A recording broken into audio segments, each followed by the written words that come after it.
Zero order ரியாக்ஷனுக்கு ஒரு சூப்பரான example பார்க்க போறோம். அதாவது இந்த rate of the reaction does not depend on concentration of the reactant. அப்படின்னா என்ன?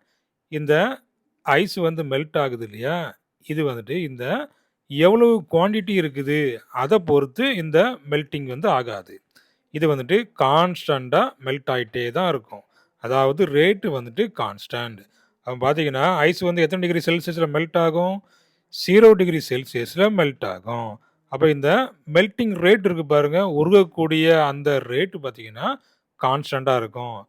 இது வந்துட்டு ஏன் தண்ணி ஊத்துறோம் அப்படின்னு பார்த்தீங்கன்னா, மெல்ட் ஆகுறதுக்கு ரொம்ப நேரம் ஆச்சு. அதனால கொஞ்சம் தண்ணி ஊத்துறேன். இப்ப பார்த்தீங்கன்னா, இந்த ஐஸ் பாருங்க மெல்ட் ஆகுது. அப்போ மெல்ட்டிங் ரேட் இருக்கு இல்லையா? அது வந்துட்டு அப்படி கான்ஸ்டன்ட்டா எல்லா ஐஸும் உருகுற வரைக்கும் அது வந்துட்டு ரேட் பார்த்தீங்கன்னா, கான்ஸ்டன்ட்டா தான் இருக்கும். ஆனா, அது எத டிபெண்ட் பண்ணியிருக்காது? இப்போ இதுல வந்து நெறைய ஐஸ் இருக்குது. இல்லன்னா கொஞ்சம் ஐஸ் இருக்குது. அத பொறுத்து இது டிபெண்ட் பண்ணாது. அப்போ நல்லா ஞாபகம் வச்சுக்கங்க. இந்த மெல்ட்டிங் ஆஃப் ஐஸ் இருக்கு பாருங்க. இந்த 0 ஆர்டர் ரியாக்ஷனுக்கு ஒரு சூப்பரான எக்ஸாம்பிள்.